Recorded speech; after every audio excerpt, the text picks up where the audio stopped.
মই ইচ্ছা কৰিলে মোৰ মাকো নাৰাখিব পাৰিলোহেঁতেন, এনেকৈ থৈ দিব পাৰিলোঁ বৃদ্ধাশ্ৰম, কিন্তু মইতো কৰা নাই সেইটো। মই যদি ইমানেই বিয়া পাপা বুলি মাতিব মন যায়নে এতিয়াও? পাপা বুলিতো এনেও মাতো, যদি লগ পাওঁ পাপা বুলিয়ে মানো, পাপা বুলিয়ে মাতিম। মিছ কৰা হয়নে? মিছ কৰাটো ইমান নহয়। পাপাই কৈছোঁ বুলি তেতিয়া আপুনি সঁচাই চিনি পোৱা নাছিলনে? মই প্ৰথমতে পাপাই কৈছোঁ বুলি কওঁতে মই প্ৰথমতে ধৰিব পাৰিছোঁ, কিন্তু আৱাজটো ভালকৈ অহা নাছিলে। সেইকাৰণে মই দুবাৰমান সুধিলোঁ।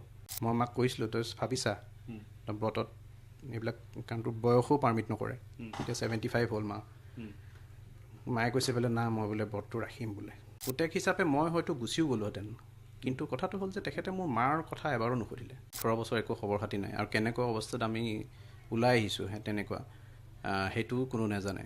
চাওক, আজিৰ দিনটোত এটা সামাজিক মাধ্যম বা বাতৰিতে চালে আপোনালোকে গম পায়, আৰু এই বাতৰিটো হৈছে পিতা পুত্ৰৰ যি ফোন ৰেকৰ্ডিং, আৰু সেই ফোন ৰেকৰ্ডিংটো সামাজিক মাধ্যমত ব্যাপকভাৱে চৰ্চা হৈছে আৰু বাতৰিটো চৰ্চা হৈছে।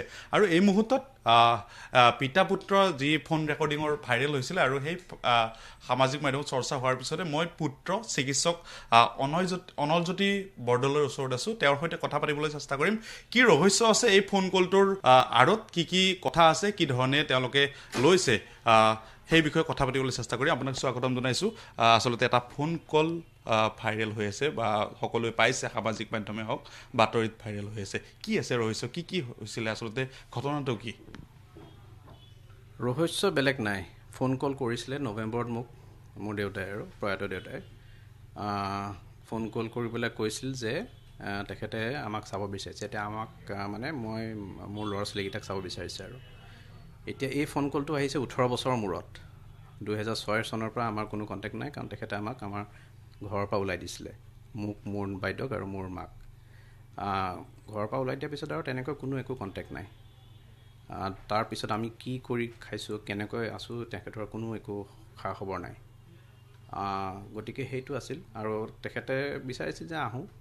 গতিকে মই প্ৰথমতে তেখেত বুলি ভবা নাছিলোঁ, কাৰণ 18 বছৰৰ মূৰত ফোন কৰিছে। আৱাজটো পুতুক ভালকৈ অহা নাছিলে, কাৰণ নেটৱৰ্ক ভাল নাছিলে।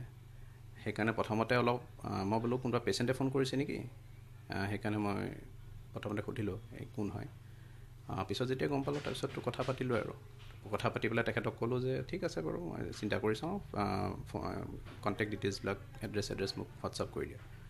হোৱাটছআপ কৰি দিলে। তাৰপিছত আৰু বোলো ভাবি চাওঁ যাব লাগে নে নালাগে। কিন্তু সেইটো ডিচিশ্যন লোৱাৰ আগৰে মই যেনেকৈ ক'লোঁ, 18 বছৰ একো খবৰ খাতি নাই, আৰু কেনেকুৱা অৱস্থাত আমি ওলাই আহিছোঁ তেনেকুৱা সেইটোও কোনো নাজানে। ইনফেক্ট তেখেতৰ নামত এখন FIR এখনো আছে দিছপুৰ থানাত 2006 চনতে, কাৰণ মোৰ মাক আৰু মোৰ বাইদেউক এছল্ট কৰিছিলে। আৰু মাকটো বহুত আগৰ পৰা এছল্ট কৰে। সেইটোতো 2006 চনৰ। তাৰ আগৰ যদি 30 বছৰো ধৰি লওক আপুনি, তেতিয়াৰ পৰাই মানে আমাৰ জন্মৰ আগৰ পৰাই এইবিলাক টৰ্চাৰ, ফিজিকেল টৰ্চাৰ সেইবিলাক হৈ আছে। গতিকে সেইবিলাক বহুত কথা থাকে। আৰু সেইদিনাখন যেতিয়া ফোন কৰিলে, মই বোলো 18 বছৰ মূৰত কৰিছে বাৰু, ভাবি চাওঁ। কিন্তু কিছুমান কামত মই বিজি হৈ গ'লোঁ। ল'ৰা ছোৱালীৰ পৰীক্ষা থাকে, প্ৰেক্টিছ থাকে, আৰু মাৰো গাটো বৰ এটা ভাল হৈ নাথাকে। ষ্ট্ৰ'ক হোৱাৰ পেচেণ্ট, 2বাৰ ষ্ট্ৰ'ক হৈ গৈছে আগতে। সেইবিলাক অৱস্থাতে একেলগে থাকোঁতে ষ্ট্ৰ'ক হৈছে, আৰু তেখেতক ICUত এডমিট কৰিব লগা হৈছিল। ICUতটো এডমিট কৰিছোঁ, কিন্তু তেতিয়া তেখেতে খবৰ ল'ব অহা নাছিলে। মোৰ মা যেতিয়া ICUত এডমিট হৈ আছিলে ষ্ট্ৰ'ক হৈ পেলাই। গতিকে তেনেকুৱা বহুত কাহিনী আছে। গতিকে পুতেক হিচাপে মই হয়তো গুচিও গ'লোহেঁতেন, কিন্তু কথাটো হ'ল যে তেখেতে মোৰ মাৰ কথা এবাৰো নুসুধিলে, মোৰ মা কেনেকুৱা আছে। আৰু তেখেতে যদি এবাৰো ক'লেহেঁতেন যে সেইটো সুধিলে, তেতিয়াও হয়তো মই কিবা এটা ডিচিশ্যন ল'লোহেঁতেন, লগালগ ল'লোহেঁতেন। কিন্তু কথাটো হ'ল যে ইয়াত মোৰ মাৰ জড়িত হৈ আছে। ইয়াত অকল মোৰ কথা নহয়। মই ইচ্ছা কৰিলে মোৰ মাকো নাৰাখিব পাৰিলোহেঁতেন, এনেকৈ থৈ দিব পাৰিলোঁ বৃদ্ধাশ্ৰম, কিন্তু মইতো কৰা নাই সেইটো। মই যদি ইমানেই বিয়া, আপোনালোকে ঘৰত আহি পেলাই চাই ল'ব পাৰে, ওচৰ চুবুৰীয়া সুধি ল'ব পাৰে মাক কেনেকৈ ৰাখিছোঁ আমি। নাতি পুতিৰ লগত ধুনীয়াকৈ খেলি মেলি আছে। যেতিয়া কিবা হয়, সৰু সুৰা কিবা হ'লেই লগালগ গোটেইখিনি কেয়াৰ পায় মায়ে। ময়ো আছোঁ, বাইদেউ একেটা ফ্লেটতে থাকে, মানে বেলেগ এপাৰ্টমেণ্ট। গতিকে সেইটোও কৰিব পাৰিলোহেঁতেন মই যদি ইমানেই বেয়া হয়। কিন্তু অকল তেওঁকে কিয় হ'ল? আৰু তেওঁতো আমি কৰা নাই, তেখেতে নিজে আঁতৰি গৈছে, ইনফেক্ট আমাক আঁতৰাই দিছে।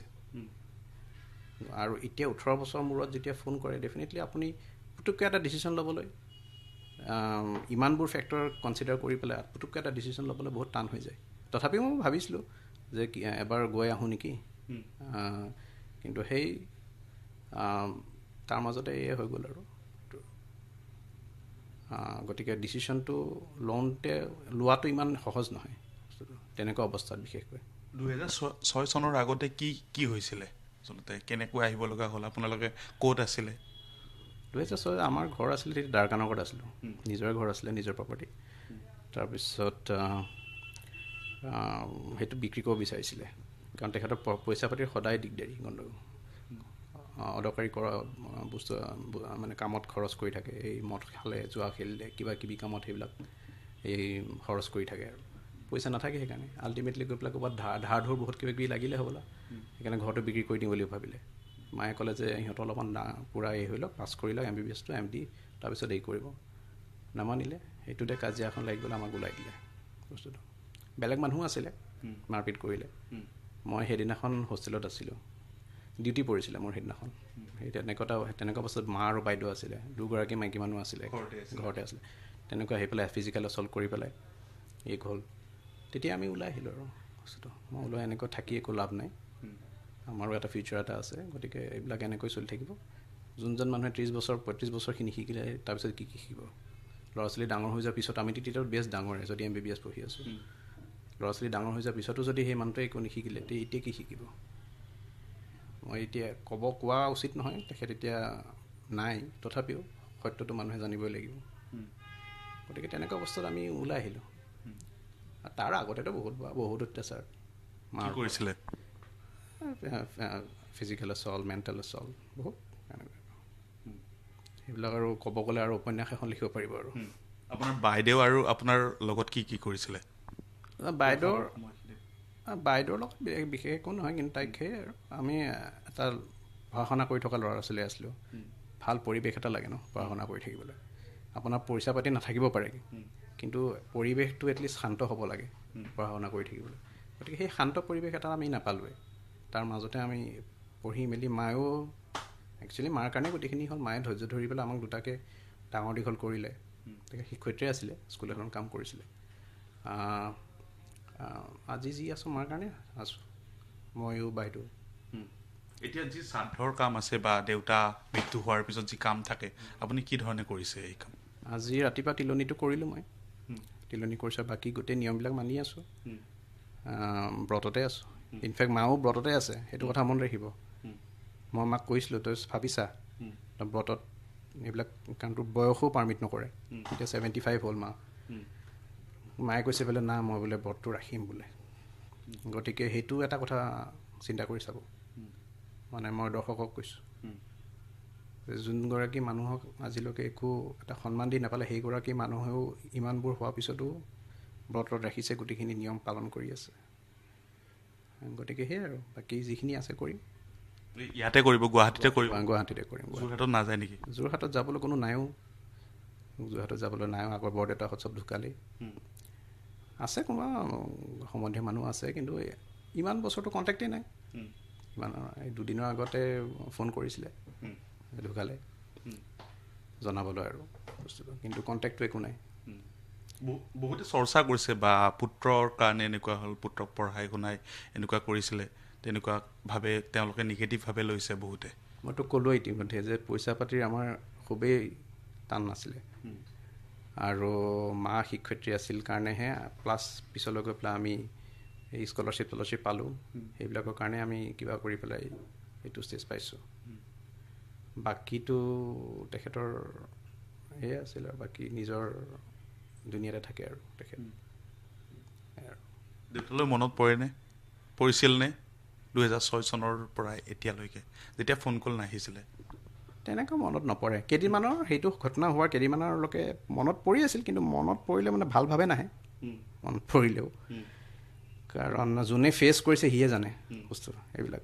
মাজত ফোন হোৱা নাছিল নেকি? নাই, একো ফোন কল নাই। ফোন নম্বৰ নাছিলে নেকি? ফোন নম্বৰ নাই। চেষ্টাও কৰা হোৱা নাছিল তেখেতৰো ফোন কৰা নাই। কোন খবৰ লৈছিলে নে? নাই, কেতিয়াও লোৱা নাই। আৰু কিবা যদি ফোন কল কৰিছিলোঁ আনন'ন নাম্বাৰ কেতিয়াবা পিক আপ নকৰোঁ, তেনেকৈ থাকি যাব পাৰে নাজানো, কিন্তু ফোন আমি তেনেকৈ পোৱা নাই। মেছেজ দেউতাৰ নাম্বাৰটো আছিলে আপোনাৰ তাত? নাই, দেউতাৰ নাম্বাৰ নাছিলে, দেউতাৰ নাম্বাৰ নাছিলে। আৰু মেছেজো এতিয়াতো হোৱাটছআপৰ জামানা আহি গ'ল, হোৱাটছআপো একো কৰা নাই, মানে যোগাযোগ হোৱা নাছিলে মাজতে? হোৱা নাছিলে। চিঠিৰ যোগেৰে? চিঠি মাজতে আহিছিলে ছেপ্টেম্বৰ মাহত, ছেপ্টেম্বৰ এই যোৱা বছৰ 2024। চিঠি এখন মোৰ ইয়াতে পেলাই থৈ গৈছে, এইটো চেম্বাৰতে ৰেজিষ্টাৰ লেটাৰ এখন আছিলে, ৰেজিষ্টাৰ্ড পোষ্ট, আৰু একেখন লেটাৰ বাইদেউ পাইছিলে আৰু এটা কপি। তেখেতে অভিযোগ কৰিছে যে আমি দুয়োটা তেখেতৰ সন্তান নহয়, সেইকাৰণে তেখেতৰ নাম লৈ পেলাই আমি আমাৰ ডকুমেণ্টছবিলাক ওলাই আছোঁ, আধাৰ কাৰ্ড এইবিলাক,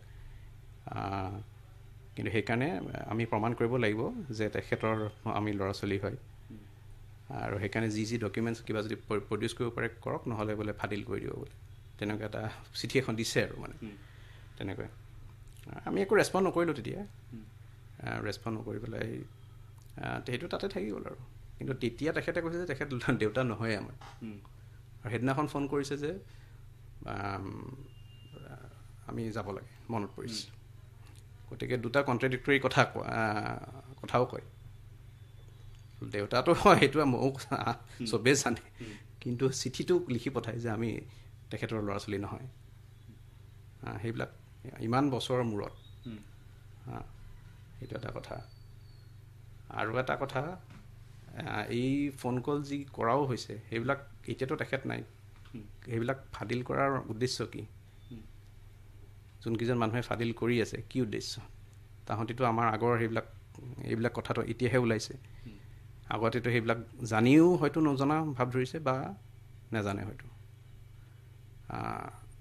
গতিকে সেই তেনেকৈ আৰু নিউজ চেনেলবিলাকেও ক'ব বিচাৰিছোঁ যে পুতুককৈ কিবা এটা নিউজ যাতে প্ৰচাৰ কৰি নিদিয়ে দুইফালে নজনাকৈ। মাৰ সৈতে বিবাহ বিচ্ছেদ হৈছিলে নেকি, কিবা তেনেকুৱা কথা? ডাইভৰ্চ কেতিয়াও হোৱা নাই, কেতিয়াও হোৱা নাই। দেউতাই নিজে পঠাই দিছিলে আপোনালোকক? নিজে পঠাই দিছিলে, এইটো 2006 ঘটনা। এতিয়া মাতৃয়ে কি ক'ব বিচাৰে, আপোনাৰ মায়ে কি ভাবে এই ঘটনাটোক লৈ? মায়ে কি ভাবিব আৰু, মাৰ আৰু তেখেতক লৈ পেলাইতো মাৰ আৰু একোৱেই নাই, যি আছোঁ আমি দুটাই আৰু আমাৰ ভালটোৱে তেখেতে বিচাৰে আৰু সেয়াই আৰু। মা আছে এতিয়া, ভালে আছে, বয়স হৈছে আৰু আমাৰ লগতে আছে। দেউতাৰ ফটো আছে এতিয়াও আপোনাৰ তাত? আছে পুৰণি কালৰ এতিয়া ফটো চাব লাগিব, পুৰণা এলবাম যদি কিবা আছে, বহুত দিন খুলি চোৱা নাই সেইবিলাক, চাব লাগিব, এতিয়াতো নাই, চাব লাগিব। কেতিয়াবা আপোনাৰ সন্তানে সোধে নেকি ককাৰ কথা বা আপোনাৰ পিতৃৰ কথা সোধে নেকি? এতিয়ালৈকে তাহাঁতি তেনেকৈ সুধি পোৱা নাই, ইমান ডাঙৰো হোৱা নাই অৱশ্যে সেইটো সুধিবলৈ, গতিকে সেইটো পৰ্যায় পোৱা নাই এতিয়ালৈকে। আপোনাৰ এই ঘটনাক লৈ অকণমান হ'লেও আৱেগ বা কিবা বেয়া লাগেনে আপোনাৰ? বেয়া, যেতিয়া খবৰ পাইছিলোঁ তেতিয়া অলপমান ডেফিনেটলি বেয়া লাগিবই, বেয়াটো লাগিবই, কিন্তু ইমান দিন নোহোৱাকৈ থাকিলে অলপমান এটাচমেণ্টটো নোহোৱা হৈ যায়তো মানুহে বেয়া কিয় লাগে যেতিয়া এটাচমেণ্টটো নোহোৱা হৈ যায় বা কিবা কমিউনিকেশ্যন থাকে, কথা বতৰা পাতি থাকিলে বেলেগ কথা আছিল, কথা বতৰাটো নাই, গতিকে অলপমানতো বেয়া লাগিবই ডেফিনেটলি, সেইটো আৰু নেচাৰেলি আহিয়ে যায়। কিন্তু আগৰ কথাবিলাক যেতিয়া চিন্তা কৰোঁ তেতিয়া সেইটো বস্তুটো মানে নিউট্ৰেলাইজ হৈ যায় বস্তুটো। আপুনি যেতিয়া ফোন কলটো কৰিছিলে তেতিয়া পাপাই কৈছোঁ বুলি, তেতিয়া আপুনি সঁচাই চিনি পোৱা নাছিলনে? মই প্ৰথমতে পাপাই কৈছোঁ বুলি কওঁতে মই প্ৰথমতে ধৰিব পাৰিছোঁ, কিন্তু আৱাজটো ভালকৈ অহা নাছিলে, সেইকাৰণে মই দুবাৰমান সুধিলোঁ কোনে কৈ আছে বুলি, সেইকাৰণে দুবাৰমান সুধিব লগা হ'ল। পিছত যেতিয়া গম পালোঁ তেতিয়া কথা পাতিছোঁ। এতিয়া ঘৰত খবৰ লোৱা হৈছেনে, কোনে কি কৰিব, ঘৰৰ কাম বা কাৰ্যসূচীসমূহ কিদৰে কৰিব? কোনে খবৰ লোৱা? ঘৰত কাৰোবাক খবৰ লোৱা হৈছেনে? নাই, কোনো খবৰ লোৱা নাই। আপোনাৰ যি ঠাইত পিতৃৰ ঘৰ আছে বা তাত কি ধৰণে কাৰ্যসূচীসমূহ কৰিব? নাই এতিয়া সোধা, কাৰণ আমি আমাৰ ফালৰ পৰা কৰি আছোঁ, যিহেতুকে এইটো নাই, জ্বলোৱা হোৱা নাই ডেড বডিটো যোৰহাট মেডিকেল কলেজত হেৰি কৰি দিলে। গতিকে সেইটো অস্থিৰ কথা আহি নাযায়। সেইটো যিহেতু হিন্দু ধৰ্মৰ মতে আপুনি সাজ পোছাকতো থাকিব লাগে বা তেনেকুৱা ধৰণে আপুনি এই মুহূৰ্ততো নাই বা কিয়? না, আমি বামুণৰ এই মতে কৰিছোঁ। বামুণে আমাক বোলে যিহেতুকে ইমান দিন এই নাছিলেই, আপোনালোকে নিজৰ মতে থাকক, খালি যেতিয়া কৰ্মবিলাক কৰে তেতিয়া সাজ পোছাকত থাকিলে হয় আৰু বস্তুটো। সেইটো বামুণৰ মতে কৰিছোঁ, বামুণক সুধি পেলাই কৰিছোঁ। এনেকৈ থাকিব দিছে? নিজৰ কামবিলাক কৰি থাকক, নিজৰ কামবিলাক কৰি থাকক। আৰু যদি যেনেকৈ আজি ৰাতিপুৱা গৈছোঁ, মই সাজ পোছাকত গৈছোঁ। সাজ পোছাকত গৈ পেলাই মই এই কৰিছোঁ কামবিলাক, বাকী কামবিলাক কৰি থাকক, তেনেকৈ কৈছোঁ। আপোনাক বহুতে কৈছে চিকিৎসক হয় বা দেউতাকৰ কেয়াৰ নোলোৱা, এই ঘটনাত তেওঁলোকক কি ক'ব বিচাৰে? তেখেতসকলে এইটোৱে কওঁ যে এতিয়া যিহেতুকে আচল কথাটো গম পালে, অলপমান ভাবি চাব কথাটো। পুতুককৈ নিউজ এটা পালে ডিচিশ্যনটো নল'ব। আৰু তথাপিও যদি বুজি পোৱা নাই তেনেহ'লে মোৰ ক'ব লগা একো নাই। গতিকে সেইটো নিজে যদি যাৰ বিবেক আছে সি নিজে বুজি পাব, যাৰ বিবেক নাই সেইটো এনেও বুজি নাপায়। সেইটো ক'ম আৰু। আপুনি এটা শেষত কুৱেশ্যন সুধিব বিচাৰোঁ, পাপা বুলি মাতিব মন যায়নে এতিয়াও? পাপা বুলিতো এনেও মাতোঁ, যেতিয়া যদি লগ পাওঁ পাপা বুলিয়ে মানো, পাপা বুলিয়ে মাতিম। মিছ কৰা হয়নে? মিছ কৰাটো ইমান নহয়, কিন্তু ইমান বছৰ হোৱাৰ পিছত আৰু কেতিয়াবা মনত পৰে, কেতিয়াবা মনত পৰিছিলে, সেয়াই আৰু। আৰু দৰ্শকসকল, আপোনালোকে গম পালে এই মুহূৰ্তত যিহেতু আমি পুত্ৰ অনলজ্যোতি বৰদলৈৰ সৈতে কথা পাতিলোঁ। তেওঁ কৈ গ'ল সকলো ৰহস্যৰ কথা কৈ গ'ল, কিদৰে সংঘটিত হৈছিলে এই ঘটনা আৰু কি হৈছিলে 2006 চনৰ পৰাই তেওঁলোকে গুৱাহাটীত থাকি মাতৃৰ সৈতে বা যি বাইদেউৰ সৈতে তেওঁলোকে কি ধৰণে আছিলে সেই কথাও বিৱৰণ দিলে। আৰু পিতা পুত্ৰৰ যি ফোন কল আছিল, এয়া আছিল মূল ৰহস্য।